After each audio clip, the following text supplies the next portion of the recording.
Hi, this is David Bernstein with the Jewish Institute for Liberal Values, and I'm very excited to introduce our new podcast with my colleague and friend, Brandy Shufutinsky, who's going to say hello. Say hi, Brandy. Hello. Thanks, David. So we are starting this Jewish Contrarians podcast. It's going to be a weekly live stream and podcast in which Brandy and I will engage in rank contrarianism and heinous thought crimes, and we'll try to make sense of the world and the culture wars. And we're really delighted to have you, and we're looking forward to making this a conversation. So please email us questions over time or ideas for how we can address some of these issues at info@jilv.org.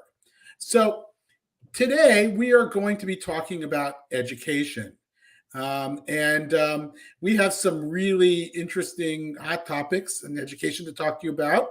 And we wrote a letter to our JILV subscribers yesterday that certainly got a lot of attention. And we were in many conversations with you all about what we said. We were warning of the threat of ethnic studies.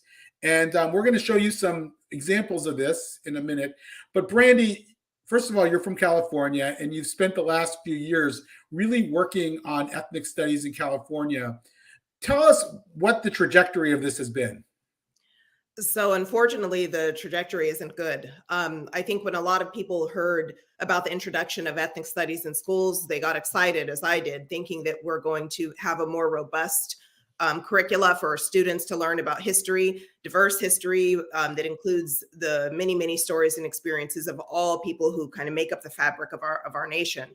Unfortunately, that does not seem to be the case. Instead, this idea that seemed, again, positive seems to have been hijacked, and maybe that was their intention from the beginning, but by people, certain scholar activists that want to kind of make ethnic studies a partisan and political fight and divide. And they're instituting some pretty horrendous ideologies into curricula that students are being exposed to. Yeah, so it started in California with a bill. Tell us what was in that bill. What was in the original ethnic studies model curriculum or in the bill that went before the legislature? So there was this idea that students need to learn, ethnic studies, and in order to combat certain things, racial injustices, in order to have more frank conversations about the impact of race and racism on the history and current culture in the United States. So a bill came forward to mandate all high school students in public schools and charter schools complete an ethnic studies course in order to graduate. So it became a graduation requirement, kind of like math or history or certain sciences. In that bill, there was a range of things that were troublesome and worrisome. Mostly the erasure of certain communities, entire communities that just weren't included in the curricula, and also very blatant anti-Semitism. Some of it blatantly just anti-Semitic, some of it hiding under the guise of being anti-Israel and anti-Zionist. So, Governor Newsom sent it back, said, no, we're not, this will never see the light of day in schools in California. It's too problematic. It's too bigoted. It's too anti-Semitic. So, people went back to the drawing board. We are now on iteration 4, which was actually signed into law, AB 101 in California by the governor, that this ethnic studies model curriculum will serve as a guide for districts to use to see this mandate of students needing this course in order to graduate high school. Yeah, so they passed this model curriculum. Now, the model curriculum was not free of sort of ideological proclivities, was it? Not at all. No. I went back and I looked at some of the language that was in the model curriculum that passed, and it advocates teaching ethnic studies through the lens of a critical consciousness, and this is a very important term that I don't think people fully understand. This does not mean critical thinking in the way we traditionally think about it. It's a way of trying to see systems of oppression in society, and it's teaching kids to analyze systems of oppression and power through a very specific ideological lens. And so it sets up a sort of oppressor versus oppressed binary that kids are going to learn from, even if it doesn't mention Jews, even if it doesn't mention Israel. It's already started from that basic framework. And it is, and I think that's a distinction that most of us didn't necessarily pay attention to at first. Is ethnic studies as a discipline that came out of San Francisco State in the 60s, and the Third World Liberation Front set that binary up. So this wasn't we're going to teach real history, or we're going to teach a more diverse history. This was that we're going to teach this version of all types of courses, not just ethnic studies, which we can get into in a little bit, but we're going to teach it all through this oppressor-oppressed Third World Liberation Front foundational ideology. Right. And okay, so that model curriculum passed, and then what happened in California? So there's, thank goodness, still a lot of people, community members paying attention. And demanding that their school boards and school districts not adopt the original model that was, sent back to the drawing board by the governor, but instead look at bringing in an ethnic studies course and curricula that actually that gives fidelity to what the intention seemed to be, especially in the case of most community members. Now, the drafters of the original model curriculum were unhappy with anti-Semitism being taken out of the curricula that they drafted. So they demanded their names be taken off this newer version that's slightly less anti-Semitic. There's still a multitude of problems with it. They took their names off when informed their own organization. And now they're shopping district by district, shopping the same curriculum that Governor Newsom said would never see the light of day. They're shopping it district by district, not just across the state of California, but across the country. Yeah, so it escaped California, as trends tend to do, and it is now finding its way in various states and school districts around the United States. What are we seeing? How far has it gone so far, do you think? I think it going anywhere is too far. And so, we see it in states from California to Washington to Minnesota to Massachusetts to, we can, go on and just state by state and see where it's coming in. I think one of the things that some of the initial drafters encouraged teachers to do was to get this ideology into the classroom by flying under the radar, which they've been doing. So they're not just bringing it in an ethnic studies course, they're bringing it in teacher professional development and the like. So like those of us who actually want students to learn a more diverse history, a more robust social studies course, are having to pay really close attention to who's providing teacher professional development training, who's informing curriculum development in districts, because it's everywhere. So I just want to show a couple examples of this. This is a slide from a school district, a major school district. We're not at liberty of saying which one, but it's actually being used in several school districts that we know of. It shows genocide colonialism. It's sort of through the settler colonialist lens.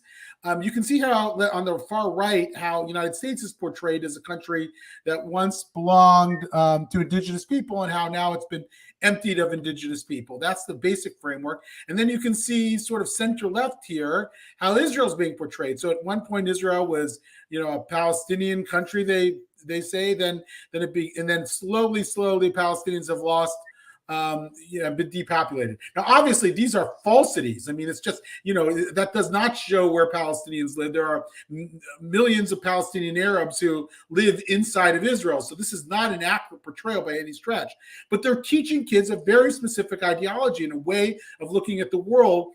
And Israel's being shoved into this ideological framework as one of the settler colonial states, and the United States is being treated that way. So imagine taking a curriculum like this and scaling it throughout the country.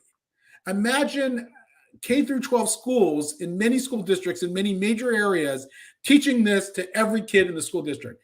We talk a lot about like the anti-Israel trends on college campus, but I think we should remember that that's actually in a relatively small number of places where you're learning at Brown University, you take humanities, you'll be exposed to that. There's a lot of other smaller colleges, community colleges, where it may not be a big thing. This is scaling this to a degree we've never seen. This makes BDS, in my view, look like child play. And I think it's really dangerous. And this, and Brandy, perhaps will take us through what are we looking at right here?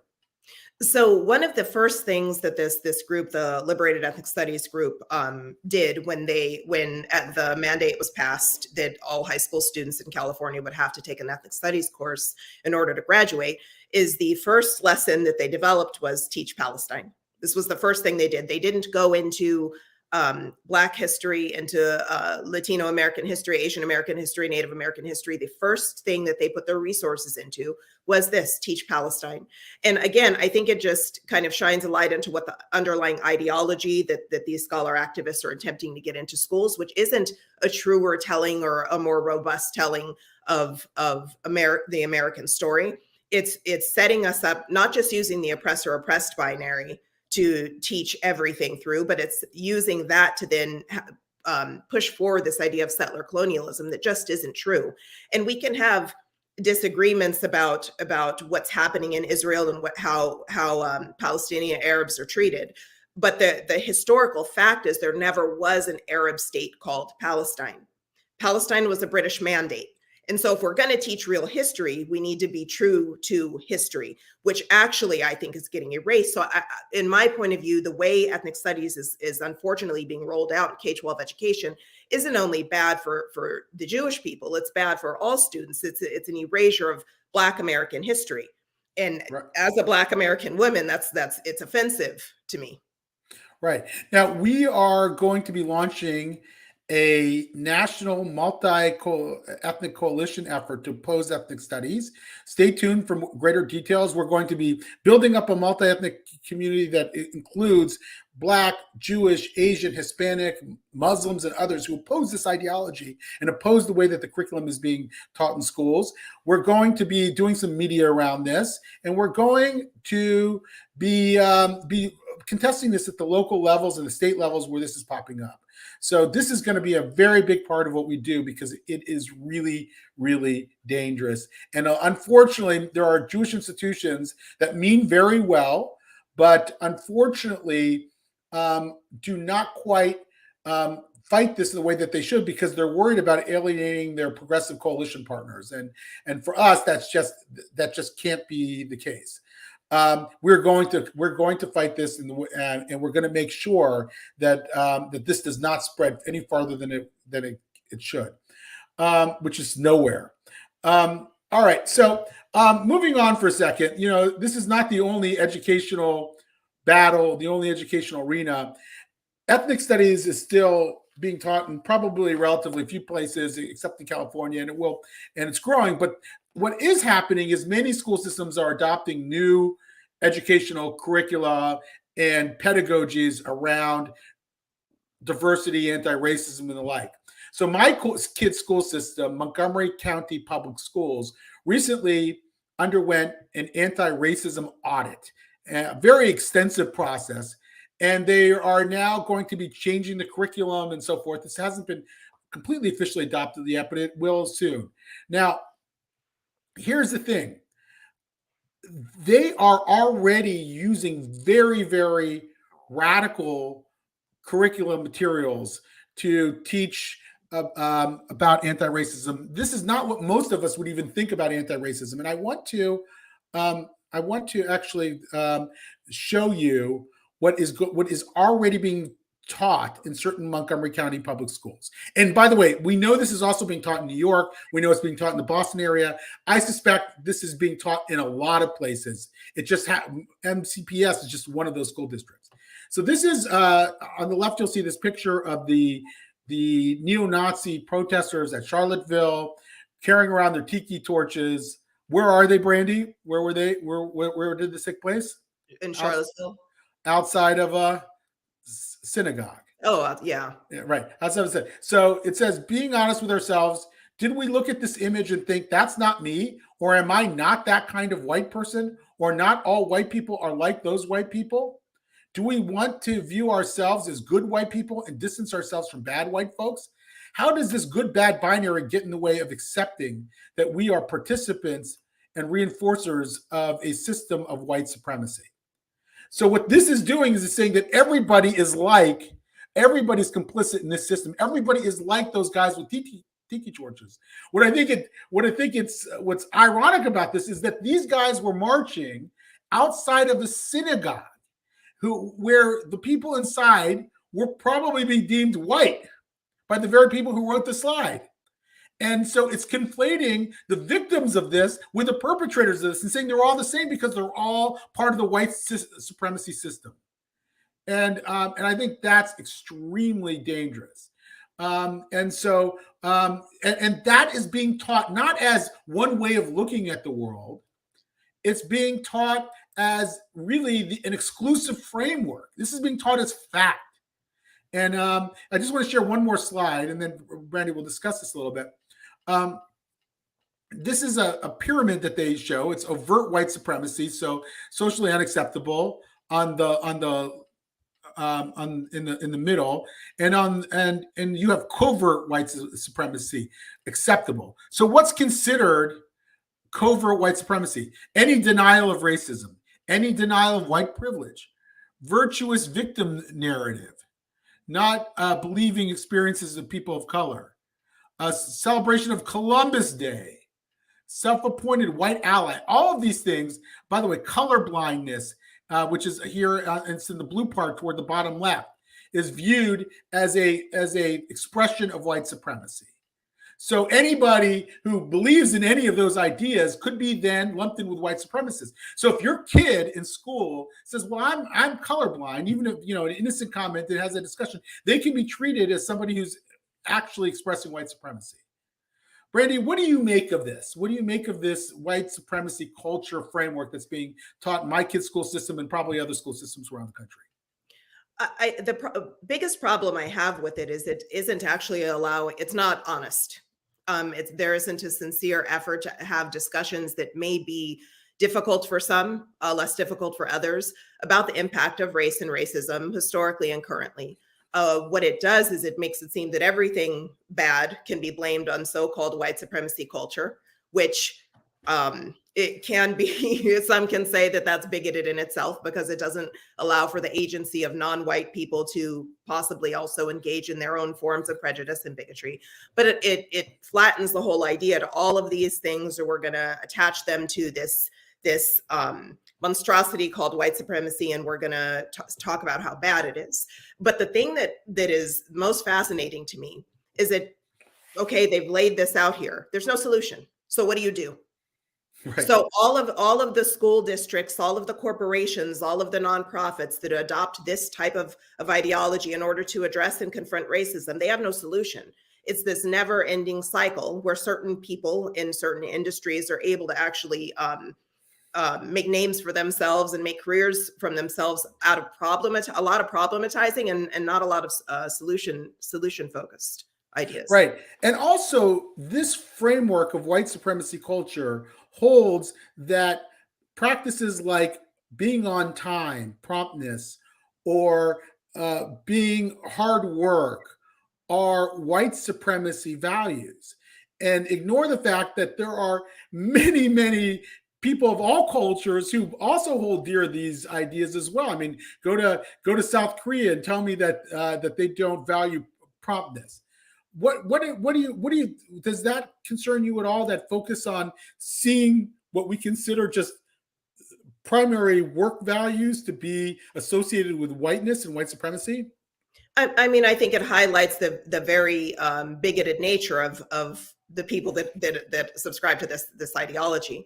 So to think that people, even regardless of ethnic background, racial background, and color, that no one else valued promptness other than white people that came out of Europe, ignores the actual history and culture of most of the world, from agrarian societies to people that live in metropolises.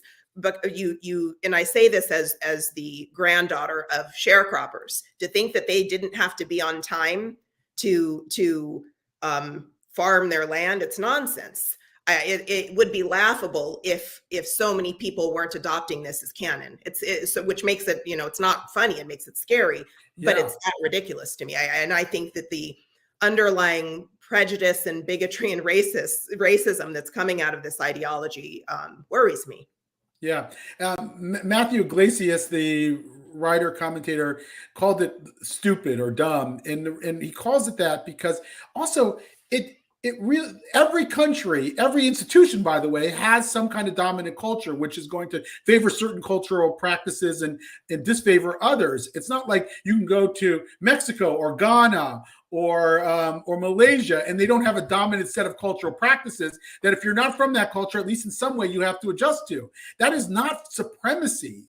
That is not racism to have a culture. Now, obviously, if some cultures are racist and are in the way that they express these ideas are in a very racist, dehumanizing way, then that's another matter. But the idea that certain cultural attributes that are popular in certain Western countries or other places are by nature racist, I think is just so absurd. And yet it's being taught as fact. These slides came from a deck that principals are using to train teachers in. And this very slide has already been in the classroom and in several places. We've seen it already. We have examples of it. So it's being taught as if it's fact. And I think that's extremely disturbing. Now, I wrote an op-ed about this 2 days ago in the Washington Examiner. And one of the things I said was, I wouldn't mind it if my kids learned this as long as they were given an opposing view. And I'm not sure you agree with me. I do not. So it's something that isn't fact shouldn't be taught in schools. And something that can be disproven so easily shouldn't be taught as fact. I think once we cross that line, that's when we get into dogma and we get into indoctrination and not education. And I'm not saying that there aren't, even in dominant cultures, there aren't underlying issues of racism and bigotry that impact that dominant culture. I'm a Black woman that wears natural hair or braids. I think that their idea that, a Black woman with natural hair can't be professional, is racist. I think pushing back on what looking professional and being professional means is an important conversation to have. And we've seen that change, thank goodness, because of my foremothers that came before me that fought that fight. I think it's important to have those conversations. But to act like all dominant cultures is rooted in white supremacy is just factually incorrect. Right. And so I don't think it should be taught in schools. I think it also the harm that can do to Black students, that those are the same ideas and statements that were made to tell us that we weren't smart enough or good enough to go in certain fields. Black people aren't good at science or math, so don't do that. Instead, look at getting an athletic scholarship. That's the same idea as this. And to think that school administrators are peddling this throughout public schools and probably some private schools in the United States is troublesome. It's bigotry. It's bigoted itself. Yeah. So, taking this for a second to the larger debate over CRT or whatever we're going to call it, critical race theory, there are efforts in certain states like Texas and Florida to call these divisive concepts and to outright ban them. And my larger argument is don't do that. Don't ban them. That's censorship, but rather teach alternative views. So if you're going to teach Ibram X. Kendi, who wrote How to Be an Anti-Racist, also teach John McWhorter's critique of that. If you're going to teach Ta-Nehisi Coates' view of reparations, also show them Coleman Hughes's testimony before Congress in which he took issue with reparations. So that's sort of a framework that I've adopted. Am I wrong about the larger framework, though, around issues like CRT and intersectionality? I think that we differ here a little bit. So I'm not for bans. One, because I don't think there's a point in them. So there are multiple school districts. Well, you'll have a school board ban CRT, and you'll have the other side who were opposing that ban. And meanwhile, that opposing side is saying, well, CRT isn't taught in schools. Well, if it's not taught in schools, why are you opposed to the ban? And if it's not taught in schools, why is there a ban? I think that gets into just a partisan argument that isn't useful. It's not getting us anywhere. It's not helping kids. I'm not about teach kids Ibram Kendi and on the other side, John McWhorter, because that's not teaching kids. The fact of the matter is the state of our public education system in the United States is in crisis. Majority of American students can't read or perform math at grade level. And just think about that. Right. If majority of our future generations can't read or perform math at grade level. They don't need to be learning any of that. They need to be learning how to read and how to do math. And the fact that educators and public school administrators are worried and spending how many millions of dollars and how many countless hours learning this stuff, instead of learning how do you teach kids to read and how do you teach them to do arithmetic. That's where I sit on this. I think that we're not there yet to even begin having that conversation about teaching divergent views. Right, but you can easily imagine, a school in which that has like most schools in my kids' school district, Montgomery County Public Schools, that are pretty functional and so forth. They have 11th and 12th grade students, diverse school. They want to talk about issues that are part of the societal debate. They're going to go to college in a year, most of them, right? And so they add in the social studies curriculum something on anti-racism. And my argument is that we shouldn't oppose that in and of itself, because there's a lot of contemporary issues that are going to discuss in that 11th grade social studies class. But at the very least, they must be able to debate them, that there's not one perspective on this. So in the case in the African-American AP class that was going before Florida, again, and this is in a public school, again, I have no problem with, in that context, raising reparations as an issue. It is a societal issue, but also then give the counterpoint to that. What is the argument? And to me, that's how you teach critical thinking, and this would be one opportunity to do that. But others have pointed out to me, maybe you will too, that unfortunately the schools are not really set up for that they're not going to actually do that, and that most teachers wouldn't be able to, or wouldn't even agree to, showing quote unquote both sides of these issues. Yeah, I mean, if you have teachers that are steeped in one particular ideology, they're most likely not going to present both sides and allow students to have an open and honest debate. And if that's the case, then what needs to be taught is what's actually true. Period. The case of the AP African American Studies class in Florida, the things that were taken out were things that were unrelated to African American history.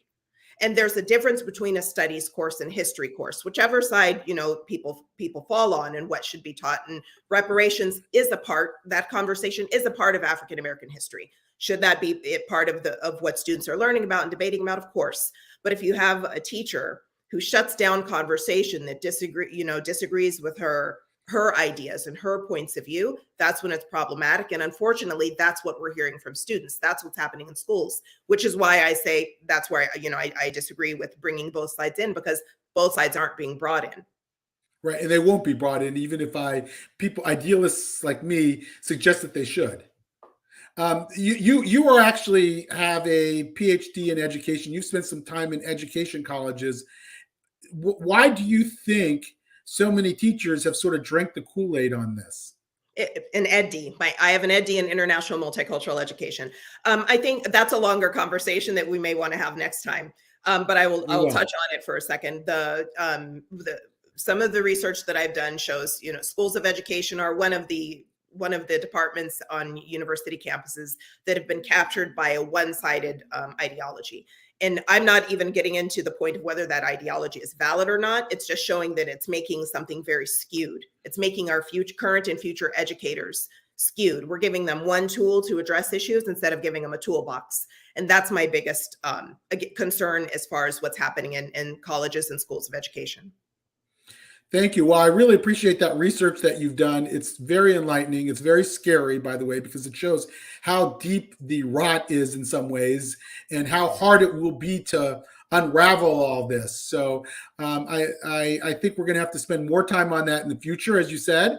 And in the meantime, this is, I think, a good start in the Jewish Contrarians podcast. Thank you, Brandy. Thanks, David. Shabbat Shalom, everybody. Have a great weekend. Shabbat Shalom.